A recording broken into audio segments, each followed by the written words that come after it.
नमस्कार, बहुत बहुत स्वागत। आप देख रहे हैं न्यूज़ 18 का डिजिटल प्लेटफॉर्म। मैं हूं आपके साथ ऋतु ज्ञानवानी।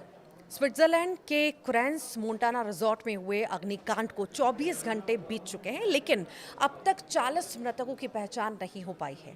मलबे के भीतर भीषण गर्मी के कारण पुलिस जांच शुरू नहीं कर पाई है। जश्न के बीच लापरवाही से लगी आग ने 115 लोगों को घायल कर दिया।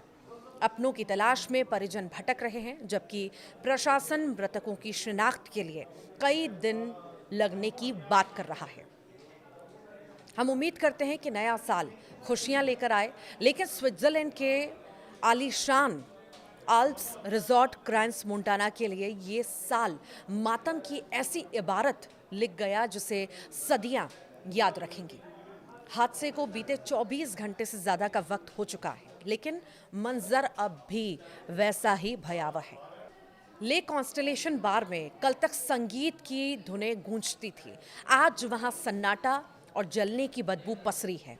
सबसे ज्यादा झकझोर देने वाली बात यह है कि पुलिस अब तक 40 मृतकों में से किसी की भी पहचान उजागर नहीं कर पाई। अस्पताल के बिस्तर 115 घायलों से भरे हैं, जिनमें से बहुत से लोग जिंदगी और मौत के बीच झूल रहे हैं।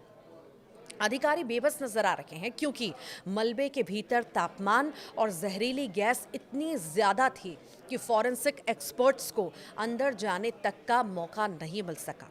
मृतकों के परिवार दर दर भटक रहे हैं। अपनों की एक तस्वीर लिए पुलिस से बस एक जवाब मांग रहे हैं, लेकिन प्रशासन के पास केवल प्रतीक्षा का आश्वासन है। ये केवल एक आग नहीं थी, बल्कि एक ऐसा फ्लैशओवर था जिसने पलक झपकते ही जश्न को कब्रिस्तान में तब्दील कर दिया। जश्न तो मौत का जाल ही बन गया। क्रांस मोंटाना अपने स्की ढलानों और गोल्फ कोर्स के लिए दुनिया भर में मशहूर है। नए साल की पूर्व संध्या पर लेक कॉन्स्टलेशन बार पर्यटकों से खचाखच भरा हुआ था। चश्मदीदों के अनुसार रात के करीब 1:30 बजे थे जब जश्न अपने चरम पर था। बारटेंडर बोतल में जलती मोमबत्ती लेकर एक दूसरे के कंधों पर चढ़कर करतब दिखा रहे थे। तभी अचानक से एक चिंगारी लकड़ी की छत से जा टकराई। देखते ही देखते आग ने विकराल रूप ले लिया। वहां पर मौजूद 16 वर्षीय एक्सल क्लेवियर ने बताया कि वो पूर्ण अराजकता का माहौल था। लोग धुएं से घुट रहे थे। बेसमेंट से बाहर निकलने का रास्ता इतना संकरा था कि भगदड़ मच गई।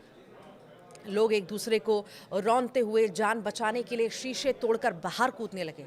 कई लोग अपने जूते, जैकेट और फोन तक पीछे छोड़ गए, लेकिन जो पीछे रह गए वो कभी वापस नहीं आए। पुलिस की लाचारी। वेलिस कैंटन पुलिस कमांडर फ्रेडरिक गिस्लर ने प्रेस कॉन्फ्रेंस की और स्वीकार किया कि मृतकों की पहचान करना सबसे कठिन काम है। 24 घंटे बीतने के बाद भी पुलिस का सही आंकड़ा और उनकी नागरिकता की जानकारी नहीं है। गिस्लर ने कहा है कि इस प्रक्रिया में कई दिन लग सकते हैं।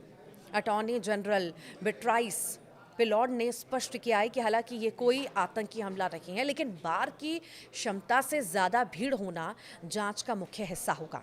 विशेषज्ञों का कहना है कि लकड़ी के ढांचे और बंद जगह की वजह से बैकड्राफ्ट की स्थिति बनी, जिससे आग ने बम की तरह धमाका किया।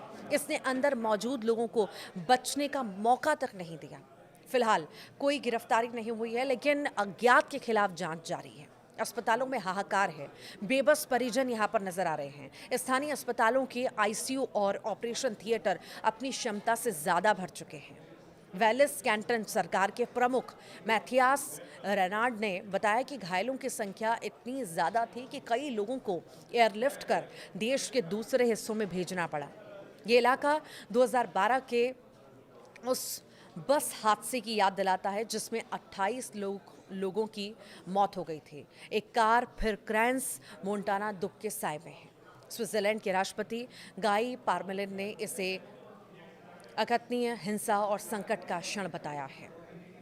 जो हादसा हुआ वो बेहद ही दुखद है, पर अभी समय लगेगा पहचान होने में लोगों की। आप क्या मानते हैं, इस हादसे के मुख्य कारण क्या हैं? ज़रूर बताइएगा कमेंट बॉक्स में।